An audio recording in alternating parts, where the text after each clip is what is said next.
والعاقبۃ للمتقین والصلاة والسلام علی اشرف الانبیاء والمرسلین اما بعد فاعوذ باللہ من الشیطان الرجیم بسم اللہ الرحمن الرحیم اللہم صلی علی سیدنا و مولانا محمد النبی الامی وعلی آلہ وصحبہ وبارک وسلم علیہ۔ اللہ رب العالمین سورہ مریم کی آیت نمبر 7 کے اندر ارشاد فرما رہا ہے، یا زکریا انا نبشرک بغلام اسمہ یحییٰ لم نجعل لہ من قبل سمیا۔ اے زکریا، ہم تجھے ایک لڑکے کی خوشخبری دیتے ہیں جس کا نام یحییٰ ہے، اس سے پہلے ہم نے اس نام کا کوئی دوسرا نہ بنایا۔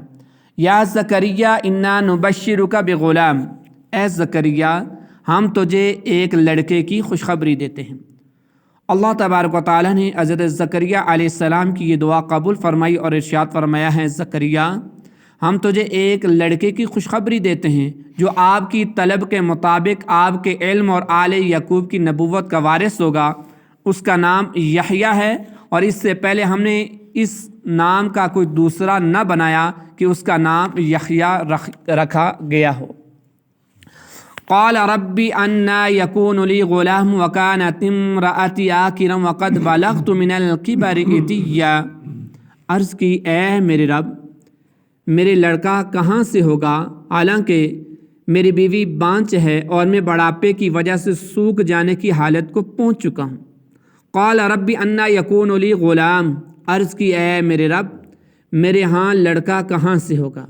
حضرت زکریا علیہ السلام نے جب بیٹے کی خوشخبری سنی تو عرض کی، اے میرے رب میرے ہاں لڑکا کس طرح ہوگا، کیونکہ میری بیوی نے اپنی اور میری جوانی کے زمانے میں بچہ نہ پیدا کیا، تو اب بڑھاپے کی حالت میں وہ کس طرح پیدا ہوگا، اور میں بھی بڑھاپے کی وجہ سے خشک لکڑی کی طرح سوکھ جانے کی حالت کو پہنچ چکا ہوں۔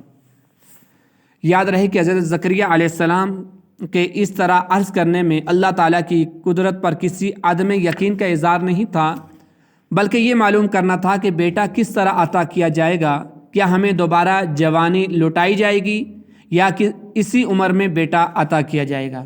تو اللہ رب العالمین نے فرمایا، قال کذالک قال ربک هو علی ہین وقد خلقت من قبل ولم تک شیئا۔ فرمایا ایسا ہی ہے، تیرے رب نے فرمایا ہے کہ یہ میرے اوپر بہت آسان ہے اور میں نے تو اس سے پہلے تجھے پیدا کیا حالانکہ تم کچھ بھی نہ تھے۔ قال کذالک، فرمایا ایسا ہی ہے۔ حضرت زکریا علیہ السلام کی عرض کے جواب میں یہاں فرمایا گیا کہ بیٹا اسی حالت میں دیا جائے گا، اور یہ میرے اوپر بہت آسان ہے کہ میں بڑھاپے کے عوارض دور کر کے آپ میں جوانوں کی سی توانائی اور قوت پیدا کر دوں، اور آپ کی بیوی کے مرض کو دور کر کے انہیں صحت عطا کر دوں، کیونکہ اللہ تعالیٰ نے حضرت یحییٰ علیہ السلام سے پہلے آپ کو اس وقت پیدا کر دیا جب آپ کچھ بھی نہ تھے۔ جو رب معدوم کو موجود کرنے پر قادر ہے، وہ بڑھاپے میں اولاد عطا فرمانے پر بھی یقیناً قادر ہے۔ قال رب اجعل لی آیہ قال آیتک الا تکلم الناس ثلاث لیال سویا۔ عرض کی، اے میرے رب میرے لیے کوئی نشانی مقرر فرما دے۔ فرمایا تیری نشانی یہ ہے کہ تم بالکل تندرست ہوتے ہوئے بھی 3 رات دن لوگوں سے کلام نہ کر سکو گے۔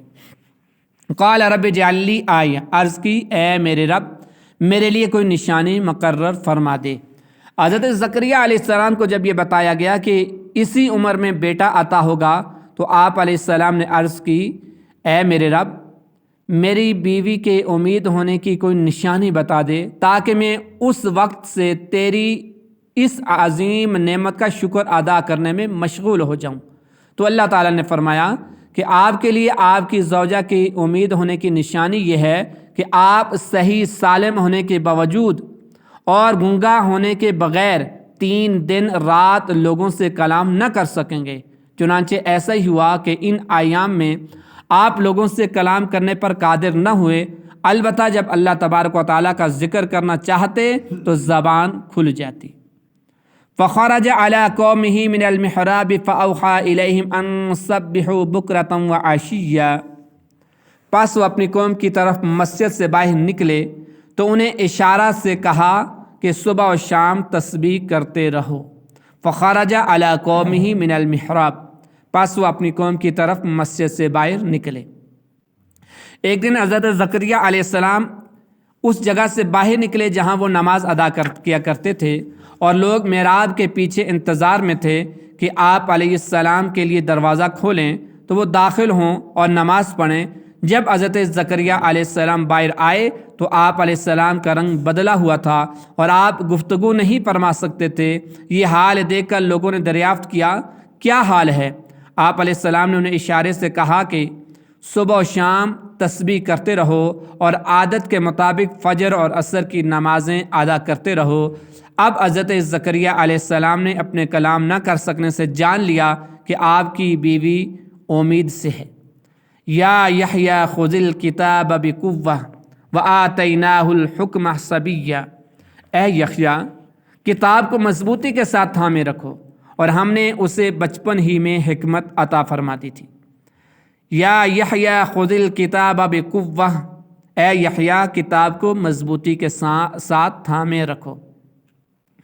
حضرت یحییٰ علیہ السلام کی ولادت کے بعد جب آپ علیہ السلام کی عمر 2 سال ہوئی تو اللہ تعالیٰ نے ارشاد فرمایا، اے یحییٰ کتاب توریت کو مضبوطی کے ساتھ تھامے رکھو اور اس پر عمل کی بھرپور کوشش کرو، اور ہم نے اسے بچپن ہی میں حکمت عطا فرما دی تھی جب کہ آپ کی عمر 3 سال کی تھی۔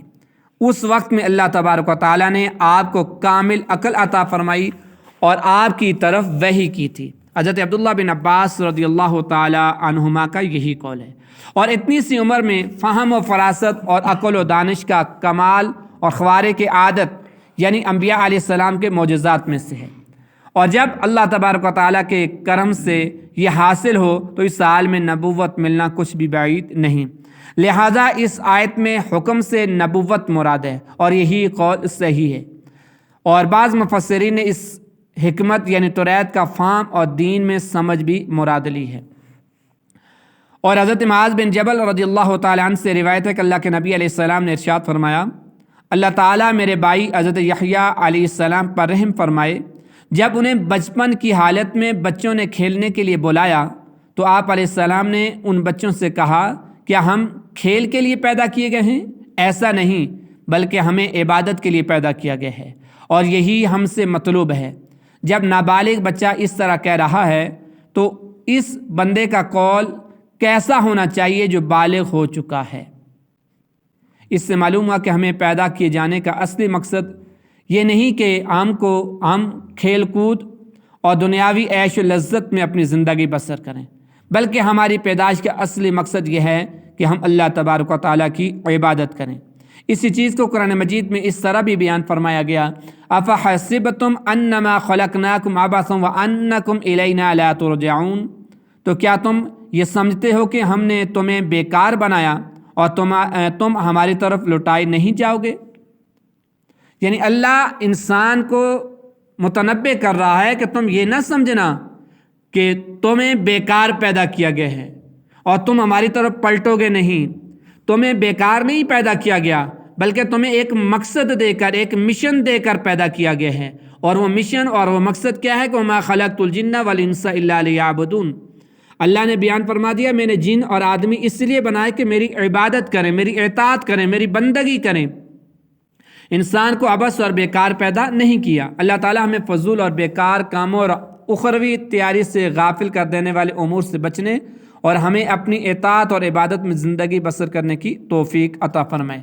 وَحَنَانًا مِن لَّدُنَّا وَزَكَاةً وَكَانَ تَقِيًّا، اور اپنی طرف سے نرم دلی اور پاکیزگی دی اور وہ اللہ سے بہت زیادہ ڈرنے والا تھا۔ وَحَنَانًا مِن لَّدُنَّا، اور اپنی طرف سے نرم دلی دی۔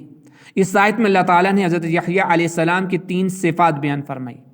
اللہ تعالیٰ نے انہیں اپنی طرف سے نرم دلی عطا کی اور ان کے دل میں رقت اور رحمت رکھی تاکہ آپ علیہ السلام لوگوں پر مہربانی کریں اور انہیں اللہ تعالیٰ کی اطاعت کرنے اور اخلاص کے ساتھ نیک اعمال کرنے کی دعوت دیں۔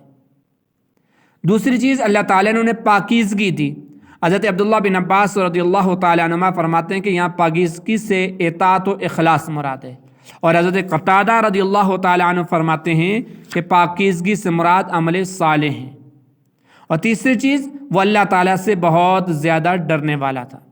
آپ علیہ السلام اللہ تعالیٰ کے خوف سے بہت گریہ وزاری کرتے تھے، یہاں تک کہ آپ علیہ السلام کے رخسار مبارک پر آنسوؤں سے نشان بن گئے تھے۔ اس آیت میں اللہ تعالیٰ نے حضرت یحییٰ علیہ السلام کی نرم دلی اور رحمت ان الفاظ میں وَحَنَانًا مِن لَدُنَّا کے ساتھ بیان فرمائی، اور اپنے حبیب علیہ السلام کی نرم دلی اور امت پر شفقت اور رحمت بیان کرتے ہوئے ارشاد فرمایا فَبِمَا رَحْمَةٍ مِّنَ اللَّهِ لِنْتَ لَهُمْ، تو اے حبیب اللہ کی کتنی بڑی مہربانی ہے کہ آپ ان کے لیے نرم دل ہیں۔ اور ارشاد فرمایا کہ لَقَدْ جَاءَكُمْ رَسُولٌ مِّنْ أَنفُسِكُمْ عَزِيزٌ عَلَيْهِ مَا عَنِتُّمْ حَرِيصٌ عَلَيْكُمْ بِالْمُؤْمِنِينَ رَءُوفٌ رَحِيمٌ، بے شک تمہارے پاس تم میں سے وہ عظیم رسول تشریف لے آئے جن پر تمہارا مشقت میں پڑنا بہت بھاری گزرتا ہے، وہ تمہاری بھلائی کے لیے نہایت چاہنے والے، مسلمانوں پر بہت مہربان، رحمت فرمانے والے ہیں۔ اس سے معلوم ہوا کہ اللہ تعالیٰ نے اپنے حبیب علیہ السلام کو بھی کمال درجے کی نرم دلی، امت کی بھلائی کی حرص اور مسلمانوں پر شفقت اور رحمت عطا فرمائی۔ اللہ رب العالمین ہمیں اس قرآن کو سمجھنے اور اس کے تقاضوں کو پورا کرنے کی توفیق عطا فرمائے۔ وما علیہ الا البلاغ۔